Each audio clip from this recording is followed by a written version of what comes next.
Hello guys and welcome to this new video.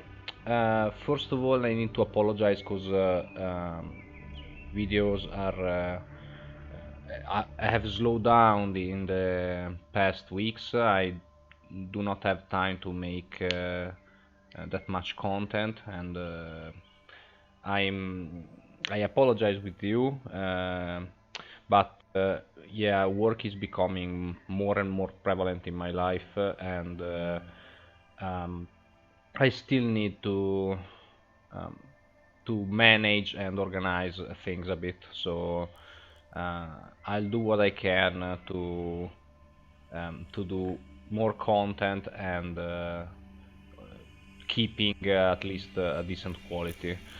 Um, I will cover the Agents of the Sigillite expansion tomorrow in the evening. It's gonna come out my video. I do it in the evening because I want to play the event a bit before actually talking about how mechanics works and how good or bad I think the cards are. Yeah, this is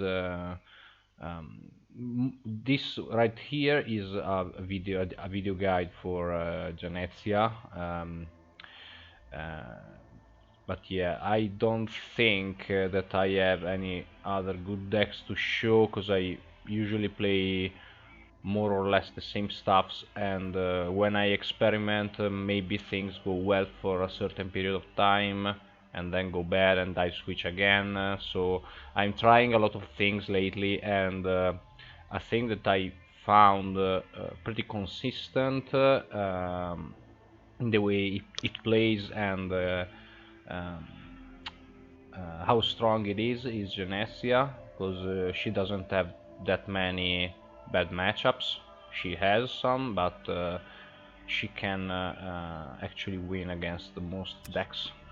So my record with Genesia is pretty high. I lost 24 games out of 122, so it's basically an 80% win rate. I'm sharing this deck because I think that maybe could help someone in achieving better results. I do think it's a pretty good warlord for climbing, though against certain matchups she struggles a lot, and I will talk also about this. But first of all, let's go into the deck and let's talk about Genesia.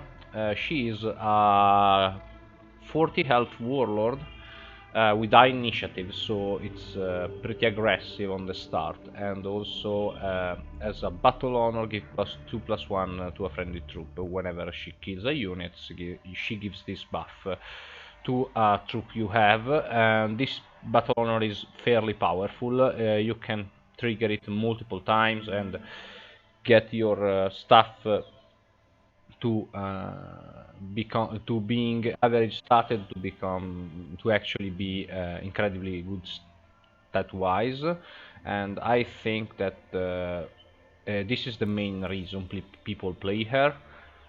If you are against a solo warlord like Angron, for example, there it becomes really useful her reckoning that ticks down for every turn, your and your opponent's turn, in which the opponent has no troops. So against Angron on turn 2, you have your reckoning at 18 cost instead of 20, because in your turn he has no troops, and in the enemy turn he has no troops. So this is how it works, and it gives sentence 2 to the enemy warlord, and for 1 energy you deal 1 damage, which actually becomes 3 damage in most situations. We have still Talon Hawk, one of, I think 2 of is fine. You jam and deal 2 damage to an enemy troop, a random enemy troop, so this takes care of stealth, and actually it's a end ward, and it's actually a very good card. Kill Zulane straight away, weaken enemy stuff in order to proc your battle honor, so it's an amazing card. Kaizulane stops enemy Kroles from getting their reckoning, and it's a great card and will become even more powerful when Agents of the Sigil Light uh,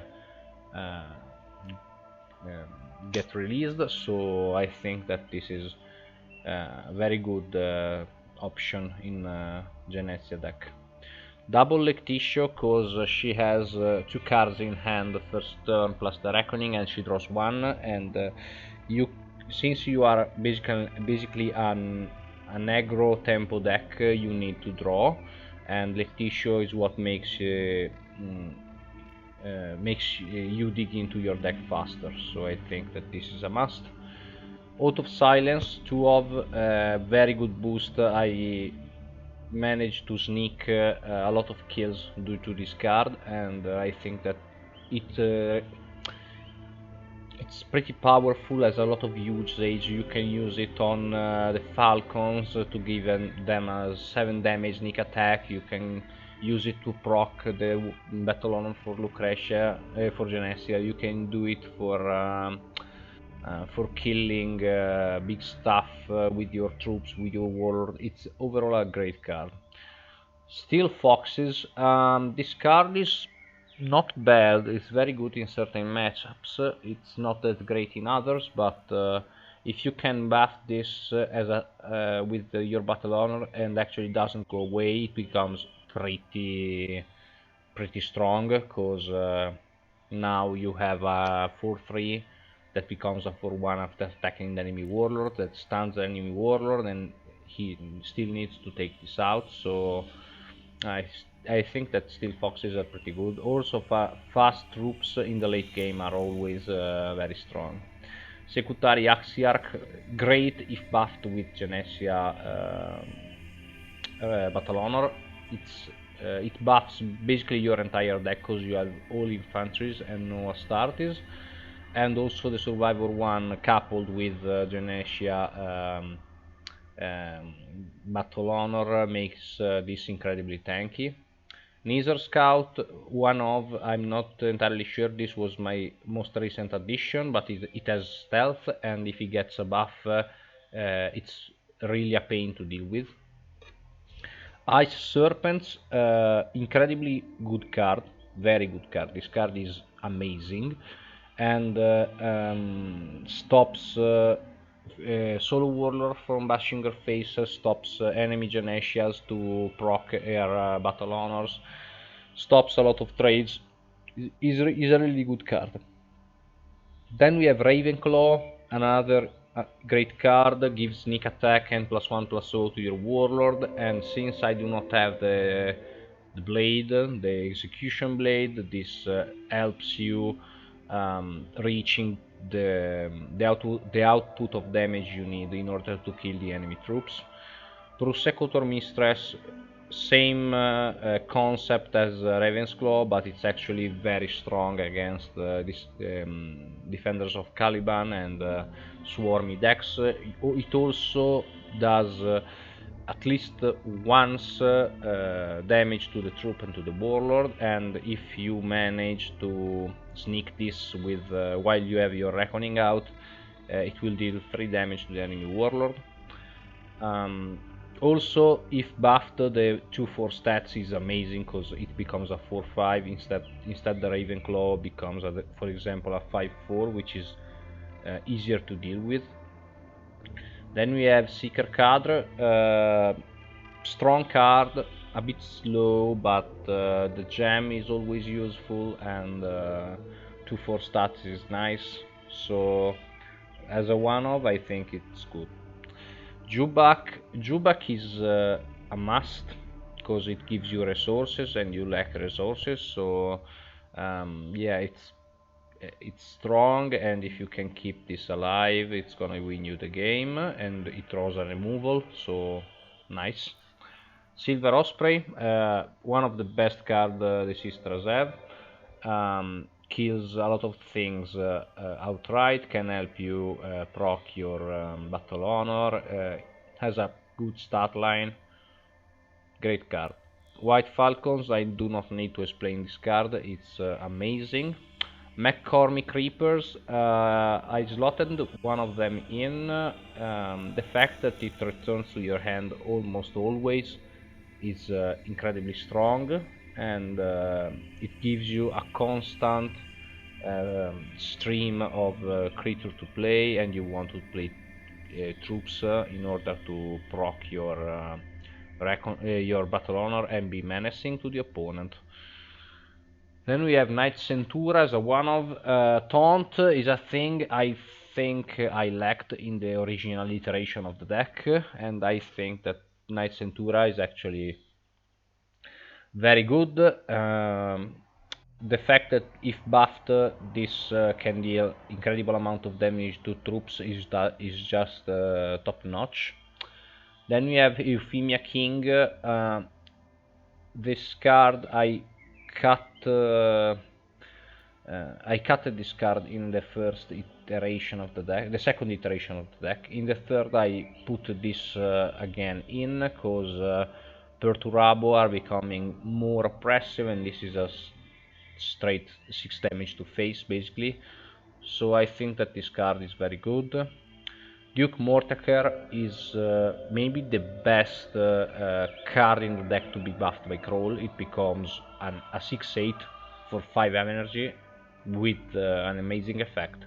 So I think that this you cannot play I think Genesia without Duke. Then we have the Call as a 2-of. It deals 3 damage to the enemies and 5 if they have Psyker.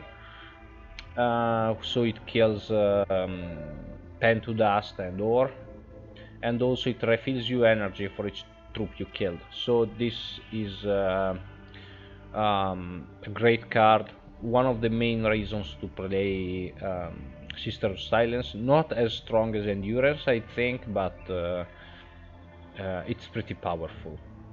Really, you are going to kill more than 2 troops with this and deal 3 damage to face, but the fact that not with Genesia but with other sisters you can actually draw something with the ability makes them pretty good.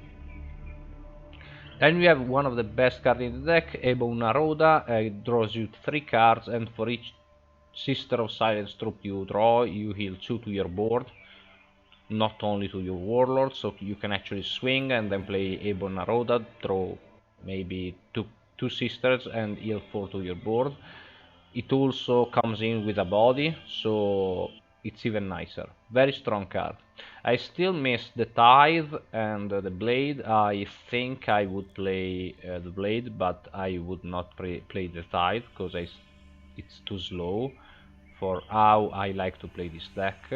And also, even if you clear the board, you are not going to win, because late game you need a lot of steam in your hand, but you do not, because you draw too little, and after you play the Tithe they're going to swarm you anyway. So I don't think that the Tithe is worth including in this kind of deck, because it's an aggro deck. But if you play a more mid-range version, I think it could be fine. So let's see some replays. I actually started play Genesia after a break of I think a week and a half. I started today morning. I won all my games. Yeah, before I was playing Gammon. Very strong warlord, but it has so many bad matchups, and those are hard to win. So this matchup against Dorn was kind of interesting. Dorn is a pretty powerful warlord. I wanted to do a video with my build for Dorn, but the fact that I miss a lot of legendaries, and suddenly the deck went from like a 75% win rate to a 68. Every time it's like this. Every time I decide to do a video, my win rate drops immediately. So maybe when I catch up some good Dawn games, I will show you my deck. So in this context, we do not play the Axiar because it can actually bash and get away with it, and we don't want this to happen. We play the Ice Serpents, blocking Rogal. Now the fact that Malkiel is in makes this pretty hard, because it's a very strong card, and actually its boosting is curve, so he's actually playing a turn above me. Now this turn was pretty sloppy because this has 6 health, and I do not have any very clear and clean way to take it out, so I decided to throw 2 damage, then bash with both and make this a 6-4. Alternatively, I could have played the Raven's Claw and bashed with both and have a 5-4, but I think that the sneak attack could be way more interesting later, while the 2 damage are always 2 damage and I do not need more to kill this. So we make the 6-4, and now he has 5 energy, and he plays this card right here that throws tactics. I do not think that this card is that good, but whatever. Since I'm stunned, I cannot kill the Castros, but I can kill the second turret and actually bash the Castros. I couldn't proc my Battle Honor, and now next turn we have a Bornaroda, which is fine. Unfortunately it killed our board, so we have to switch plans. We can play Raven's Claw and Axiarch and try to buff something and killing this so it stops to draw tactics. Also, Imperial Fist tactics are pretty nice, so it's okay to remove this. Now he still has a shit ton of energy. He has 7, and yeah, this is pretty hard. But the fact is that now I can basically kill this and buff something, and then I can kill Malkiel or kill one of his turrets. I killed Malkiel, and then I played Naruda in order to heal everything up, and I threw down Zulain because if this survives it's good, otherwise I have the call, so he snipes one of my things and plays the Ornat of Barch, and now the call is gonna come into play for sure. This cost me 1 energy to wipe his board right now. It's pretty good. I decided to go for Zulain. Now this is interesting. I could have picked Phalanx, but I'm thinking of buffing this to 8 health and 1 survivor. So I think that actually my play was correct, but also picking Phalanx was very good. I got a good pull. Now we play the Steel Foxes, double the health of the Secretary Axiarch, smash this and start eating his face like no tomorrow. Now he is stunned and taking 6 damage a turn, or wasting your entire turn in order to do retribution, I think it's called, is not what you want to do. And he plays the Phalanx Warders, but the fact is that well, I took in this kind of situation, I took the Triumph of Ulanor. He's going to play a lot of troops anyway, so now we can play another Axiarch and a Knight Centura and start smashing his front lines.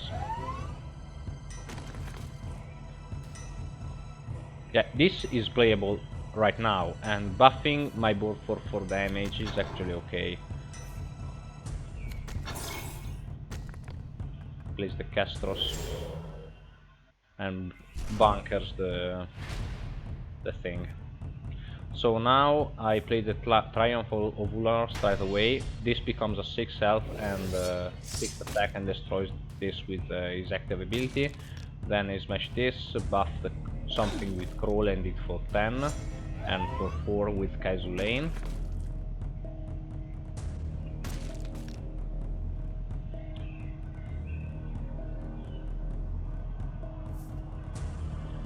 And now if Phalanx is out of the game, but yeah, I don't think that even the 3/3s could have saved him, so... Okay, and this was the first match. It's pretty hard matchup, but yeah, I drew really well, so... let's see also Exodus.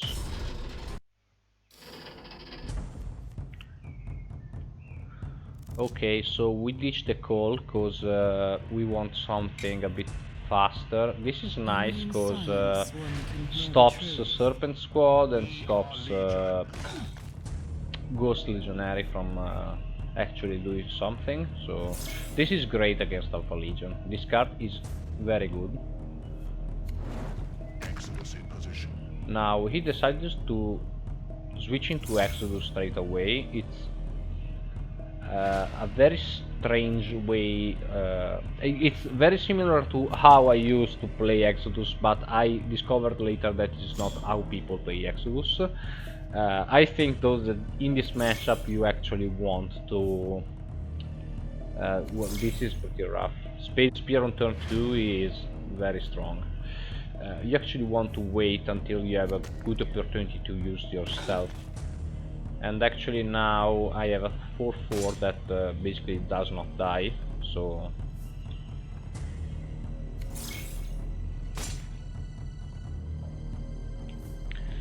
yeah. He continues to draw. Now, I don't know why he attacked here. But yeah, he was pretty concerned about me keeping the Reaper, I guess, but yeah, I can play it right away. I didn't actually understand that much. Maybe there is a card I'm not thinking about that does something with really cool with Reapers. Now this is a pretty big Alpha Ghost Legionary.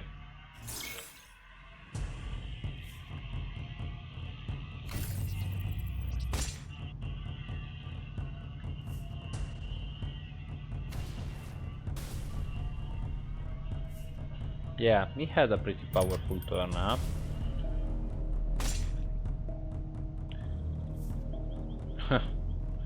And Letitia. And kills my Nether Scout. And actually I need to ditch the Steel Talon off in order to kill this. Now he did the right thing killing the McCormick, because I could have traded way easily into this. Now I can simply Oak, and my only Oak is gone. I need to keep in mind this. Now this is in order to apply some pressure. Buff this. If this doesn't get hit by the spear and he played already a bunch of draw, I can hit him for 5 the next turn, but obviously he's gonna kill it, so no problem. He's actually going to stop me from attacking and draws with Chulcha. And I think he throws again, yeah, and actually kills the Axiarch to the Survivor. Now, I played the nice Centura and actually I went for Eye Serpents in order to stop this and bash his face with the Axiarch. Because this is gonna die anyway. He's being really lucky with the pings, so... So this is a thing that I would never do. He was easily going to come out of this situation and he decided to use the instrument like that. Now I have no pressure on my stuff. I can buff these how I want and how much I want, because I'm not feeling the instrument anytime soon, because he already played it, so it's fine. He Melgators the nuke, which is pretty annoying, to say the least. So I'm trying to keep his board clean so that I can reckoning safely. And at this point, since I'm not fearing any Melgator, any instrument, I'm placing everything here, and the only thing he can do is Thunder Rock, and he has a Thunder Rock, and also has 6 energy left, so...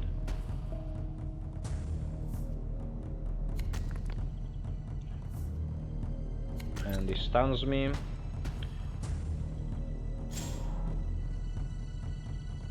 This is fucking scary.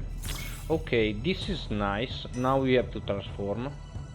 After the turn after, we can actually deal 9 with the Krole plus the Soulless Queen.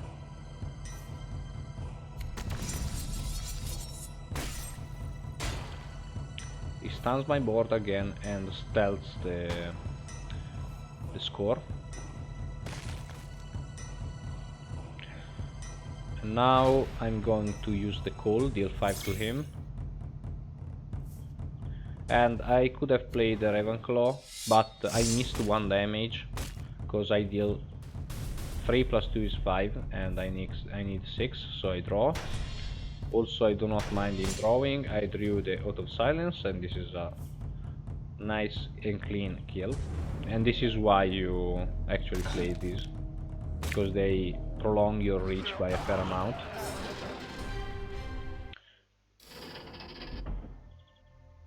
And now let's see one last replay.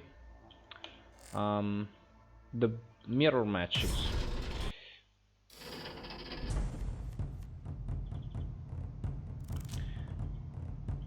So we keep this end. This is very good because it stops him from lowering the reckoning, and this is always good against enemy Kroles, because they buff their thing and you kill their troops, so it's fine. Duke is also really good.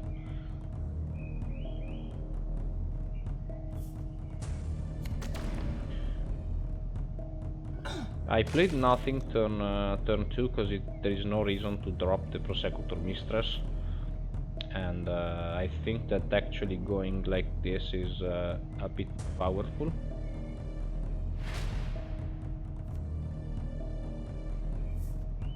So we drop Zulane, and again we drop nothing, because this is going to help us proccing the Battle Honor, and this is pretty useful, so we don't want to throw it away. Okay. So now he played it like this. I decided to kill this, buff this. Now I can play the Prosecutor Mistress, because otherwise he would have killed the 3/3, and I can then kill the Jubak. Now Electitio, it's nice, we want to draw, so this is annoying. Kills our scout, and he's going to bash into this. So since I do not want him to kill this and get a proc, I am going to sacrifice this and then take 4 to the face and buff the Duke. This is now unremovable, so okay. Now he's being aggressive, and I don't think that he should in this situation, because he's not that much above me in health, and he's way behind on board. Now we can do this, and I wanted to take this out because I don't want him to get an easy kill on Duke. We stole the Euphemia King, which is very nice. So the Krole here does his job, and it blocks me for another turn.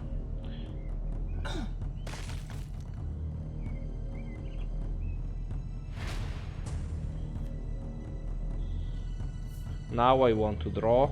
because none of this is going to help me. So now I can Ebon Naroda and then still Talonhawk and kill this. Yeah, healing for 6 was pretty lucky. Then we can kill this and buff our troop again. I didn't want to flood the board because he could have the tithe. And there it is. And now I have a way stronger opening with McCormick, Osprey, Prosecutor Mistress. I decided to drop the 3 drop.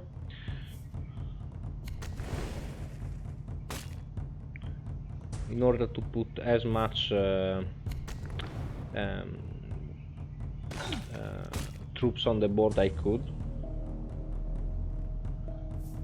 And next turn I could have the kill. I do not know why people play this card. It's pretty bad, honestly. I don't like it. So he stuns and buff this.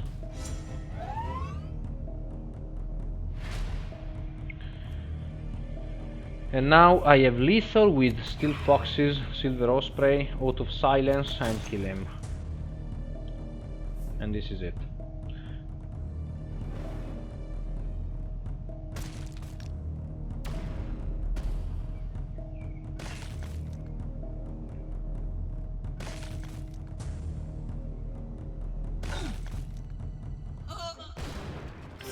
Okay, so this was my replays. These were my replays, and this was my Krole deck. Some bulwarks that actually are really hard to beat are well, Perturabo. If the enemy is good, and draws well, it's very hard. Knights are very bad because they can keep your board cleared easily, and you do not have that many. Well, if you got perfect hand with like one Steel Foxes, one Euphemia King, and the such, you can keep destroying their weapons. But yeah, you continuously tick down your health, so kind of a mixed bag. Then Varonica and Amendera both are pretty hard to deal with. And I think that also Custodes are pretty bad because their troops are very tanky, and I started to play Ammon initially in order to counter Krole, and I think I lost maybe one game against Krole in all the games I had. Yeah, it's a very strong warlord, but it's not that hard to counter it. And the more people will start learning how it plays and how it's good to play against it, and I think it will become a bit more manageable. So I hope you guys enjoyed the video, and leave a like, subscribe, and see you guys next time.